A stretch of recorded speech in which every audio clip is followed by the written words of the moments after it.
Hello guys, welcome to United's Glory. Manchester United are not going to win the title this year, and there's one very simple reason.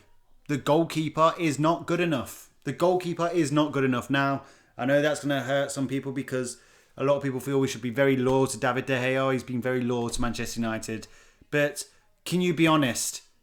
Did David De Gea's mistakes surprise you even in the slightest? They don't me. They do not surprise me. David De Gea, after basically costing us the game against Sheffield United as well. Okay, we were not good against Sheffield United, but we were really good today. This was the first time I've enjoyed watching Manchester United. We looked like a balanced outfit out there. We were knocking the ball back around at pace. You know, we deserve to win. If we'd have won that game 3-0, we'd have deserved to win that game 3-0. We were very good. We were very efficient. But on cue, in comes David the Crapper. I'm just sick of this guy. I'm going full Roy Keane on this guy because he isn't good enough anymore. I said we should drop him after the Sheffield United game where, you know, he flipping went flying for the slightest of pushes. Then he flipping does a team assist to Sheffield United's second goal. Today, that first handling of that cross was a joke. A joke. And then on that second goal, he could have come out, he could have been braver. He could have done far more than he actually did. The fact is, okay, look, sometimes goalkeepers can make mistakes. But ultimately, the time he made the mistake, we were in such control. The match-defining moments, the season-defining moments, he goes and defines our season. But this isn't the first time we've done it. We're literally living in the past with David De Gea and his form from, 2015. He hasn't been that good since. He has the odd good game since then, but he is mistake-ridden. Mistake-ridden. Now, like I said, I genuinely feel we should have dropped him after this Sheffield United game. Now, he hasn't made that many mistakes this year compared to last year. But at the end of the day, the reason we brought Henderson in was because De Gea was making far too many mistakes last year. We knew he had the ability to be a great goalkeeper, but it's not about ability with David De Gea. It's all up here. It's all up here. And the reason we brought Henderson in was to put that pressure on. You make a mistake, you're dropped. You're dropped. He made mistakes against Sheffield United. Ole wasn't strong enough to drop him. He has to drop him after this game. Because as far as I'm concerned, he's just screwed the players over. He's just screwed his teammates over. Look, we don't deserve to be in a title race. We're not as good as Man City and Liverpool. But we've somehow got ourselves in one. We'd have won today. Man City drop points against Liverpool tomorrow. Man City's fixture list gets tougher from now on. But, you know, what does De Gea do? Flipping patter cakes it out to their player and they get back in the game. Useless. He should have been dropped. Henderson's not bad enough to say, oh, okay, if he makes a mistake, you can't put him in. Henderson's a proven Premier League goalkeeper. Honestly, I'm actually distraught because we actually played really well in that game. Jesus. I was really impressed with us in that game. That's one of the best home performances we've had against a good team. Don't get me wrong, they turned into big boot at the end, but they are a generally good outfit, Everton are. And I don't know why they're celebrating at the end like they've won the Premier League. You've earned a draw. Chill out, Duncan Ferguson. But, you know, there's a sole reason why we didn't come out of that game winners. And it's David De Gea. He's done it again. I've seen David De Gea do, like, tournament or league-defining performances before where he cost us. He cost us a semi-final a few years ago in the League Cup. And he just gets away with it. People just forget these mistakes. Look, does it sound like I'm being harsh? I grew up in an era where if a goalkeeper made a mistake, Ferguson would have dropped him and he'd be gone at the end of the season. I only remember Schmeichel making about one or two mistakes in his tenure. And that was over years, not over a few games or in one game like De Gea often does. Van der Sar, hardly any mistakes. I think I only remember him making one mistake. Over years. David De Gea, 7 mistakes in like a season. That's the kind of goalkeeper he is. And he will do some camera save to make it look like everything's okay and everything's rosy. We're not the type of team that needs to rely on somebody who makes last-ditch saves anymore. We're actually a good team now as opposed to what we were 5 years ago. Drop him. Anyway, I mean, I've made this all about De Gea. I mean, it is, because as far as I'm concerned, De Gea cost us three really good goals. We scored three really good goals. The first goal was a really good goal. Great cross by Rashford. It's like Beckham sprinkled his crossing ability back on our players this year, because we're starting to actually deliver some good crosses for once. Great cross, great header by Cavani. Brilliant goal by Bruno Fernandes. I mean, that was Cantona-esque by Bruno Fernandes. And a great header by Scott McTominay. I feel like the rest of the outfield team had a good game, but that's so frustrating. I felt like we were playing like we were a team with authority out there, and that's what title challenges in Champions do, is play with authority.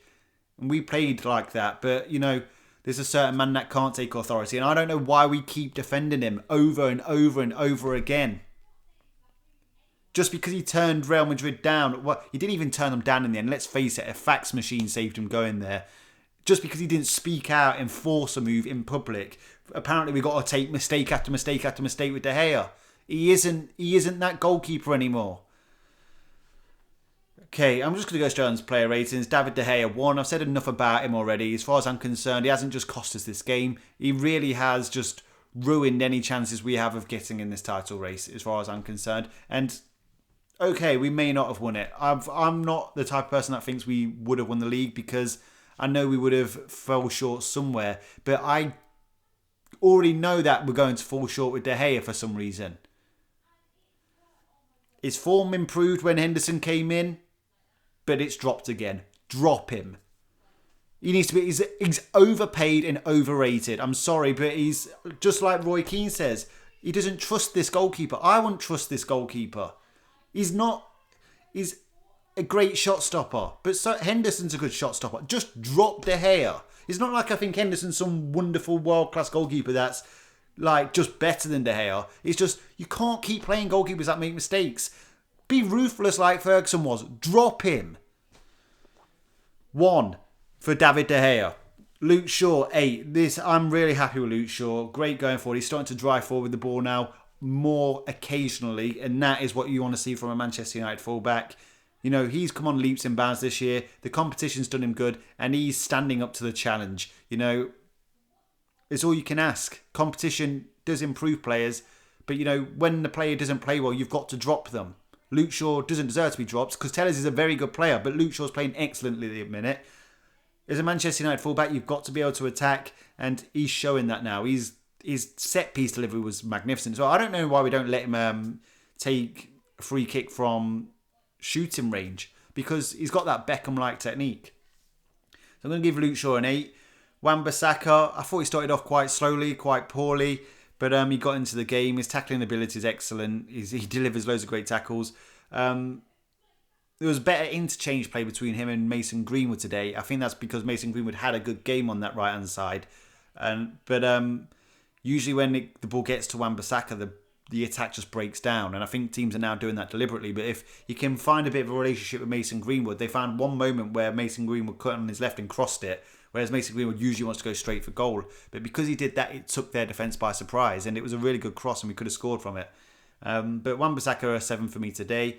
On to Lindelof, a very steady performance by Lindelof. I can't really hold him to account for any of the goals they scored. I really feel like their 2 goals that brought them to 2-2 were literally caused by that David De Gea mistake. It literally sucked the wind out of us and gave them confidence when they had none. But, Lindelof just did what Lindelof does. I'm not saying he's a world-class defender or the right defender to play next to Maguire, but, he is just a good defender. But ultimately, the pace does tell. That's what Everton were going for, that pace and beyond the defence. But we were dealing with it. We were dealing with that threat, despite the fact we know we have that weakness. You don't expect your goalkeeper to perform that poorly. But I'm going to give Lindelof a 7. On to Harry Maguire. Apart from that late slip-up where, he looked like he was going to cost us a goal. It was actually a foul on the replays. I was like, that was a definite foul.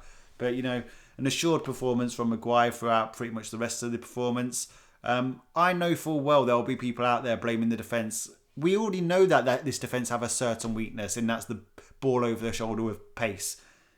But Bailly can't stay fit. Bailly is the answer, and he can't stay fit. So we need to sell Bailly. As much as I love Eric Bailly, we've just got to be ruthless. Sell him and buy a player similar to him who can stay fit. But, you can't blame the players on the pitch because they've just been selected. And the weakness was always there. But the reasons we ended up drawing today weren't their fault. They'll get the blame anyway. Just because we conceded 3 goals, it will look like it's a negative on the defence. But we've got an error-prone goalkeeper. 7 for Maguire as well. Scott McTominay, I thought, had an excellent game in midfield. Like I said, he is not an exotic player. You're not going to get the finesse passing out of him or a brilliant bit of skill. But he's highly efficient. He's strong. He wins the ball. He plays with authority. He's commanding. And, if he's the type of player that can keep growing in confidence and keep adding things to his game, he's got a long career ahead of him at Manchester United because you need those type of players. I'm a massive fan of Fred. Fred's usually one of the first names on my team sheet. But, I actually like the balance between McTominay, Pogba and Bruno in that first half. McTominay actually suited Pogba. Maybe it's something we can try again. I mean, he scored a great header. That's 6 goals this year for Scott McTominay. That's a good return for a midfielder that doesn't actually play every game. Like I say, he's not going to be that exotic player that, he's not exactly Xavi or a Paul Scholes or a Pirlo. But, he is a good player. And, he could be the right player to allow somebody like Pogba to perform at the maximum level. A 9 for McTominay. I'm not 100% sure who my man of the match was because I know who my man of the not match was, which is De Gea. But McTominay a 9. I'll come back on man of the match at the end. Paul Pogba obviously went off early, but he was playing well. He was spraying balls left, right and centre. His passing ability is insane. He isn't the most press-resistant player, but, when he does get a bit of time, he's excellent. He's just world-class, and it's unfortunate he went off because we were in complete control with him on the pitch. Not that Fred really came on and did any worse. Well, he didn't have that passing range and the spraying of the passing from left to right, which was definitely causing Everton a lot of problems. But, we were just in control and Pogba was oozing, to be honest. 8 for Pogba, probably would have been a higher mark if he'd have stayed on. Bruno Fernandes, what a goal. Was quite quiet up until that goal. But when he scored that goal after that, he was playing, getting more involved, making better choices, not giving the ball away as much, actually. He did mention in an interview before the game that he's had rows with Solskjaer. I'm hoping it's over the fact that he gives the ball away too much. Now, we do want him to keep being risky. We do want him to keep trying. But there are times where you do have to just keep the ball. So, just because of that goal, he deserves a 9. Because that goal was world-class. That was a world-class goal. It wasn't even when he just got the ball. He took his time. Everything slowed down. And he picked out the ball and hit the roof of the net. It was the fact that just before that, he dummied the ball to lay it off. I think it was to Wan-Bissaka. It was just world-class all round. A 9 for Bruno. On to Marcus Rashford. Great cross for Cavani's goal. He has to play on the left. I like when he switches over, though. I want his main position to be on that left. As far as I'm concerned, his form this year has been good enough to hold that down. Now, I think Rashford's inconsistent as hell, but as far as I'm concerned, he causes problems on that left-hand side, even when he's playing badly, because of the option to turn in on his right foot. Whereas on the right, I just don't think he has the same impact. He hasn't got the goals in him if he's not playing. If he doesn't play well on the right, he doesn't have as many goals in him because he can't get it onto his right foot as quickly as he can get onto his left. But ultimately, a great cross, playing on the left, he was causing loads of problems. Probably should have scored in the second half. Actually, he should have scored, to be honest. But Rashford's not the type of player you expect to score every opportunity. I don't think he's a clinical finisher. He's a good finisher, but he's not a clinical finisher. But it's an 8 out of 10 for Rashford for me today. On to Mason Greenwood. A good performance. Was interchanging with Wan-Bissaka far better than he has done in the past. It's almost like he accepted his role as a right forward today, whereas usually he wants to come inside and he's too greedy. There were moments where he was too greedy today, doing that typical step over, turn in and shoot move. He did the opposite today and turned into his right, and the shot just wasn't very good. I don't know if it was a shot or a cross, but like I said, that interchange with Aaron Wan-Bissaka, which caught Everton's defence out with the cross, because he can hit a ball. So with a target man like Cavani in the box, he should be looking for that pass or that cross all day long, because he can really strike a ball at pace. And forwards love it when a ball comes in at pace, because They only often have to guide it towards the goal. But I thought it was a very good performance from Mason Greenwood today. One of his best performances recently. So I'm going to give him an 8. Cavani, brilliant header. Another really good performance. Cavani's a brilliant striker. I do feel like we've lost a bit on the pace without Anthony Martial in, because Anthony Martial is good at linking up the play at speed. But Cavani just offers so much more than Anthony Martial. Let's not write Martial off as a striker, because look what he did last year. He did bits.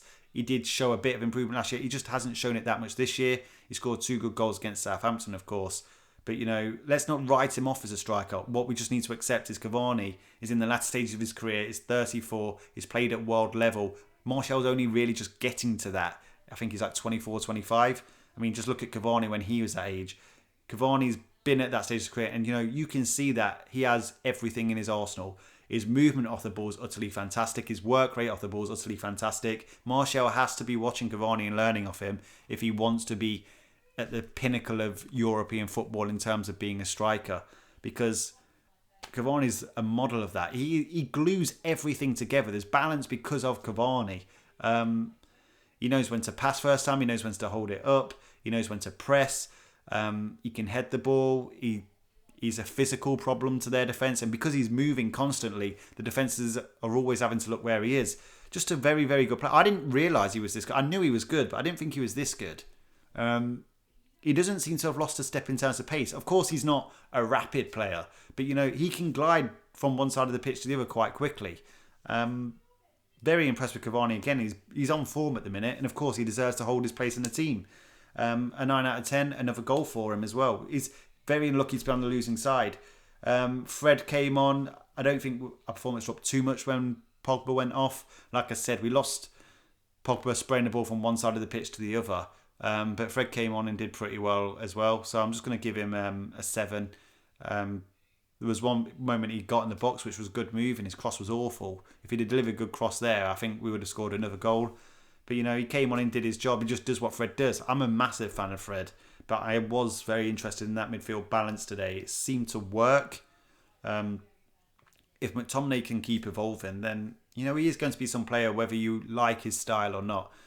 He just needs to pass forward a bit more, in my humble opinion. But who would I say was man of the match? I would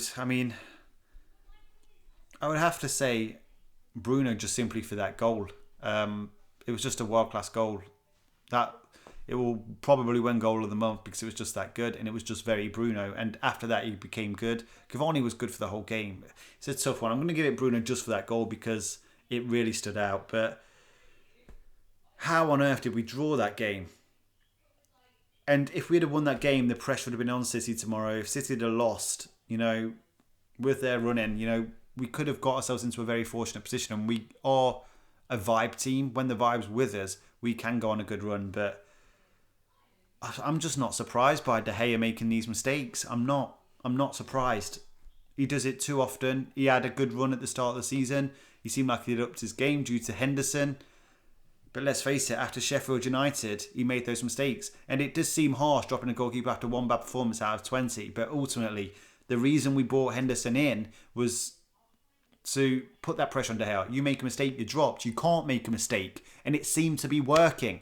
Then all of a sudden he does make a mistake. We don't implement this harsh punishment for De Gea. 2 games later, he's making season-defining mistakes again. I mean, it's not like it was a particularly hard ball to punch out. It was a soft cross across the box and then a soft punch. It was patty cake. Patty cake, baker's man type goalkeeping. I'm honestly just so disappointed, but at the same time, not surprised. Not surprised. He's got to be dropped, but I can guarantee Ollie will not drop him. So frustrating. Anyway, a very, very, very good performance from the actual team on the pitch. Very good performance. I think Gary Neville was pretty much saying that. It's one of United's best performances of the season, especially at Old Trafford, where we are usually tepid and poor. We were very good, and wow. Unless City get thrashed tomorrow and take a huge dent to their confidence against Liverpool, and Liverpool aren't looking very good. They are capable of that kind of performance, but they aren't looking very good, and it isn't looking likely at the minute. A fun challenging for a title could end up slipping away because you can't drop points like that when you play so well. Just disappointing. Anyway, guys, let me know your thoughts down in the comment section. Do you think David De Gea deserves to be dropped? Am I being too harsh? By all means, let me know. I just, just the Fergie years, the Tim Howards, the Fabian Barthez. Fabian Barthez was a World Cup winning goalkeeper. A few mistakes and he was gone. And he had good performances for Manchester United as well. Tim Howard, Fabian Barthez, Taibbi, he got brought in, made one mistake and he never played again. Ruthless. Ollie needs to be ruthless with De Gea right now. He's one of our best paid players and he makes far too many mistakes. I mean, I accept he's a world-class shot stopper, but his command of his area isn't great. It's never been great. His kicking is okay. It's not, Alisson levels or the City goalkeepers levels. Football's moving on and I'm just fed up. I'm not surprised. I'm fed up of this goalkeeper. I think Roy Keane said that before. Fed up of this goalkeeper because even if we do play well, he goes and makes a mistake and just ruins it. And I don't think he's having those Dave save performances like he used to 5 years ago. He will make a good save, but the generally saves he should make. That's his job. Anyway, thanks for watching, guys. Look, keep an eye out for more videos in the future, of course. Subscribe if you're new, or if you just love talking about Manchester United. Of course, if you don't like my videos in the future, you can always unsubscribe. That's not a problem. Just absolutely gutted. Smash a like on the video if you thought it was a good performance by the rest of the team, and if you thought Bruno was man of the match. I think I might be being a bit generous to Bruno because other than his goal, it was a good performance, not a man of the match performance. Maybe Cavani could have been man of the match, or even Mctominay. I was quite impressed by Mctominay today, but yeah.